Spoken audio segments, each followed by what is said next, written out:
I think for most of you fans, this is probably pretty cut and dried. Really, the question is not whether G2, RNG, and T1 will make the playoffs.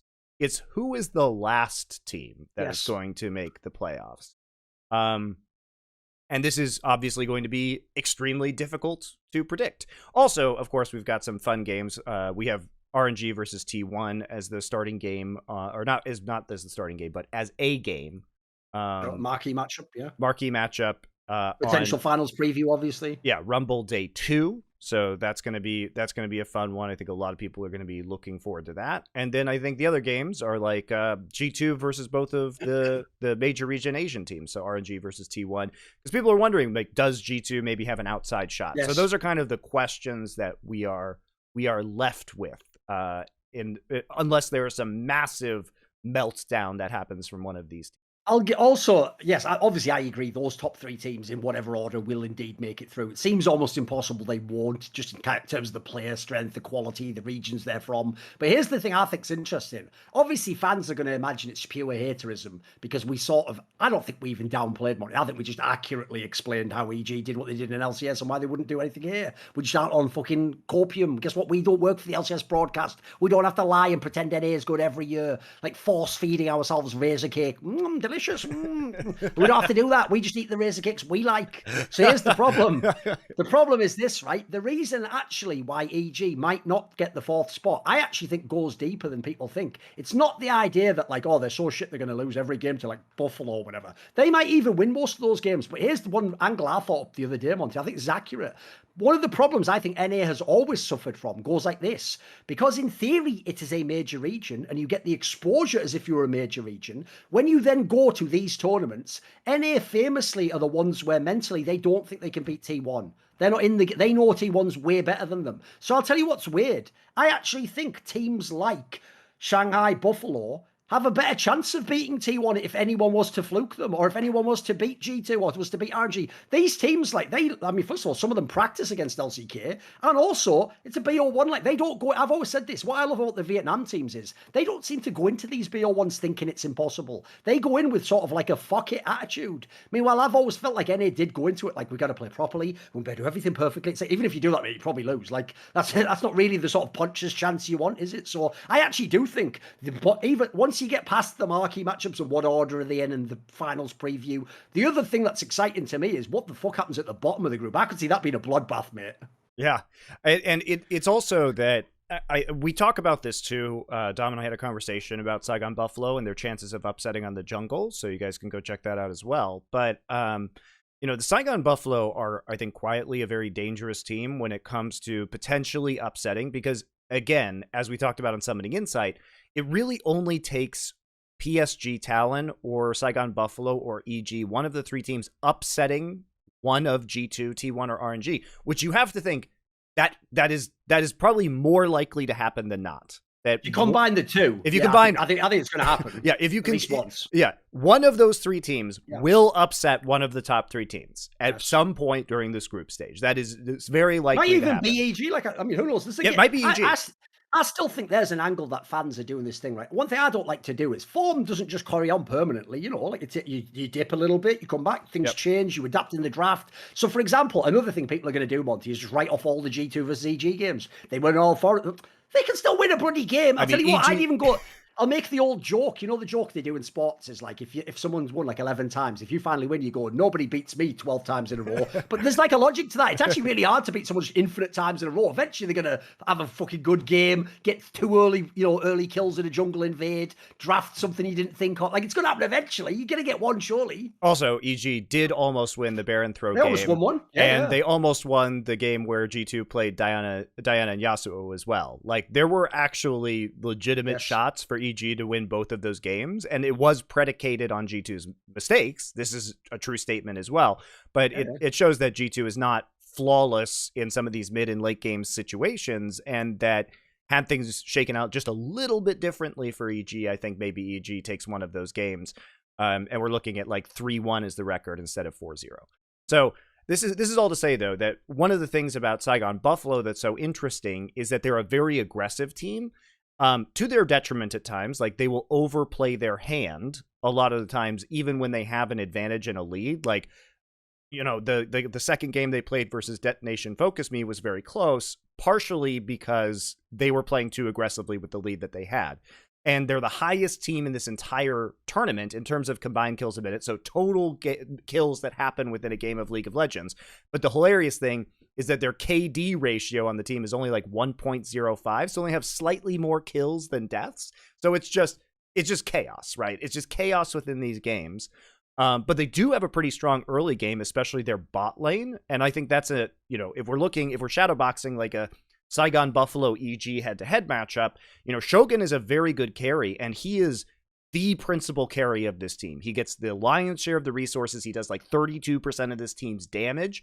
And so, given what we know about Danny and Vulcan's weak laning phase, there's a real possibility that Shogun gets rolling in this matchup and just completely decimates the game. Like, if he gets an early advantage, and they are better than Vulcan and Danny in the laning phase, that he can just take over a game and Saigon Buffalo will go ahead and win it. Now, the reverse case for EG, if you're an EG fan, is that because Saigon Buffalo are very aggressive no matter what in the mid and late game, EG, where they're strongest, is in mid and late game team fighting, and they're very good at coming back in those and taking advantage of their opponent's mistakes in those phases of the game.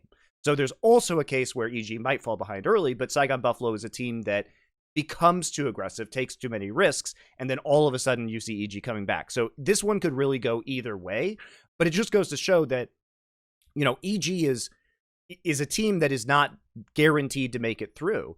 And if you actually look at the history of MSI, there's only been one time in MSI history that all 4 major regions teams have made it to the playoffs, and that was 2019. Every other year, it's been like, you know, it's been LMS and all that. Yeah, it's been LMS basically sneaking in. But exactly. as LMS has been systematically gutted by China, guess what's been happening? Vietnam is actually not a bad region, guys. This is only the second best team in Vietnam. Like, Vietnam is basically, in terms of international skill level, replaced LMS as like the like 5th region in effect. It's why actually people don't know Worlds wasn't actually as sick as it could have been. Like, it didn't have VCS there. Like that, you know, they didn't attend the international tournaments previously because they were all locked at home. So like that already was a killer tournament. Like, remember how competitive Worlds was? You throw VCS in as well, you'd have had even more upsets. And I even looked it up now, Monty. Another reason why you should be scared about Saigon Buffalo is, mate, their jungler plays some of the carry picks as well. In fact, the 2 teams we're talking about play the carry junglers. Inspired is obviously classically the farm jungler, isn't he? So that's an interesting matchup in itself. And as you're saying, if they're trying to get a bot lane ahead, that's the way you do it. Yeah. So, I mean, this is really, I mean, they're a dangerous team, and they're not even the first place team in this region. I mean, as a joke, we've said, like, what happens if Vietnam makes it out of this group into playoffs as the second team and NA's first team doesn't? In which case, should NA even be preferred for major region status at Worlds anymore? Like, I think that's funny, Monty. It's a real question. You came up with it as a joke, but you obviously meant it as a joke, right? You know, the whole argument is like, just like Oceania, all the minor regions should count as not an import. The joke is just make NA a minor region and say minor regions can put players between each other. Yeah. That's actually how that way you don't have to make it. Why just one? Because remember, the problem otherwise would be like, why would one major region get the import? No, I've got the solution for you boys. Here's the deal: you're a minor region now. You can have anyone you want from Turkey and all this shit. There you go, perfect. Well, I think I actually, Thorin, if I had to guess, I think that they are going to remove minor regions counting as imports this next year, which obviously only helps NA, because only NA would use like Turkish, Vietnamese. Well, actually, like, I mean, China uses some Vietnamese players, like, you know, SOFM in LPL, but like Brazilian, like basically most of the minor regions, like Turkey, Brazil, Oceania. If I don't think people realize it could actually low-key be pretty cool. Like, imagine like that fucking Evie guy from DFM goes to some team and else. Like, there's some good players out there people don't know. Yeah, and also I think, at least, I mean, if I had to guess, like, if you are Immortals and you have the MIBR brand, why wouldn't you just run a Brazilian roster in LCS and rebrand yourselves as MIBR? Because it would be better for you in terms of your markets and publicity. And also, I think if you brought some of the best Brazilian players to NA, they would be competitive in the LCS. They're certainly hungrier. Yeah, and for viewership, it would be really good too. Yeah, yeah. So I think it's highly likely that given the dip in LCS viewership, that they do this. Here's the other reason I actually, you're not going to believe this, Monte. You're going to think, why would he want the Brazilians to come over? I want an all-Brazilian team in the LCS. You know why? Because basically, I want it to be that, like, okay, I'll use the meme since you're all fucking shitters who watch Marvel movies. I'm not that big a fan. Right? In the, like, second Thor one, if you remember that meme from the end, where, like, it's like the TSM fans are like, you can't defeat me. And I'm like, they can. And I turn around and saw the Brazilian horde just coming over. It's like, finally, it's our time. We want the way while they just clash together. Exactly. TSM fans are going to learn what it's like to see TSM fans, basically. I like how you're just a sadist who wants to inflict the pain that you've had on everyone else. Oh. The TSM fans must be punished as well. Yeah. So yeah, anyway, that's a big aside. But looking back towards this tournament, because there's really only the one slot up for grabs, unless there is some insane meltdown from G2, T1, or RNG, it makes it pretty, I would say, you know, we talked about this on SI, but like 50% or less likely that EG is one of the teams that makes it through, just because some upsets are going to occur. And if it's not EG engineering those upsets, then it's going to be one of the other teams, and they're going to have an advantage getting out of the group stage. So it's going to be tough. Here's the problem. It's like I've said, but I'll make a quick version of it. You just don't have one player on EG who's going to go mental and win the whole game. Like, you don't have a Caps. I'm sorry. You don't. That's the fucking nature of the world right now. So the problem is, as a team, EG has to win for my money. So a lot has to go right, I think, for them to win the games they need to win. And then also, I'll add this in as well. Like, I'll give you an example. People will think in the tournament, like, yes, of course, T1's supposed to be unbeatable, but I don't think we've even seen T1, mate. No. When you look at some of those games, it looks like they were trolling because they couldn't lose. Go try their hardest. You seem to be looking like he gave a fuck sometimes, mate. No, he didn't play like he gave a fuck. I mean, he literally said in an interview, guys, that he's been playing at 20 to 30% because no one has tested him. And it's obvious when you watch him play that he wouldn't be taking a lot of these risks. I mean, he's basically just like griefing these games. He's a much better player than this. Now, he does randomly die even when he's at his best, but he played even more that way during this group stage. Now, also things like Rumble support. Now, that's probably not going to come out against good teams. They're hiding their picks, guys. Like, I don't think support Wukong is going to come out when jungle Wukong is a million times better, even though they played it. I think they're sowing the seeds of doubt in their future opponents' minds that this could be, you know, a support Wukong or a flex Wukong pick, or how do you know what the fuck they're doing? And I think that's been pretty clear. So wouldn't worry about that too much. Let's talk about some of the specific matchups, I think. And we're gonna go ahead and talk about day 2, because like day 1, that's where the greatest odds of an upset can lie, because these teams haven't been playing against each other yet, and they're coming in a little bit cold.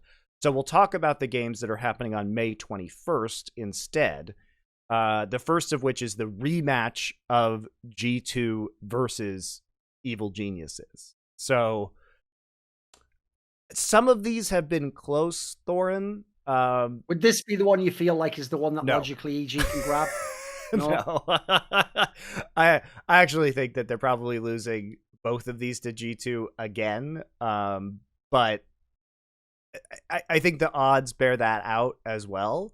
Like, as we dive into this conversation, the odds? 1 to 3 or something, I'm guessing. 1.35 to 3.11 in favor. And I tell people G2 all the time, here's the sad thing. I always thought when I came to these sites, like, they don't know the game like we do, but you don't know. They have like all databases, fucking like they have so many things, guys, that they get. So all I'm going to say with that is that might sound outrageous. That's enormous for EG, the odds, but like that essentially suggests they are not going to win.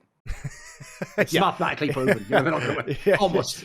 Yeah. So, you know, because I am, by the way, low key. Here's a little. I like to just tell people how it is. I am low key a mad sucker for the underdog. Like, because I just start thinking of ways they can win. Like, so if you give me over 2, I'll at least think of it. The problem is though, in theory, Monty, if there was a chance EG could win, you should actually snap take that. 'Cause it's like 3 odds.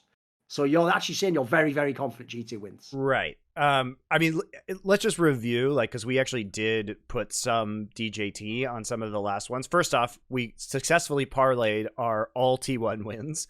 Now, I only put 50 on the game 1 first Dragon and first Herald Eye, because I thought that was kind of an outrageous one, so I put 50 there. But we actually did very well with the 200 DJT on first blood because G2's been great about getting first blood and the game win against EG. So we were up significant amounts on the last wagers that we put on G2. So yeah, I mean, this has been good for us so far. So I'm gonna go ahead and just keep on doing it, which is 100 DJT to G2 on their first win. And then also, I'm going to go with first blood again, because that has been a hallmark of G2's play so far at this event. Let me find the first blood. Stop. And we'll put 100 on that again. I just think that this has been a really shining part of the gameplay for G2. And we'll continue to do so. Want to see more cool, funny, interesting clips based on topics from my content? Well, subscribe to this channel then, or, be a pleb and don't.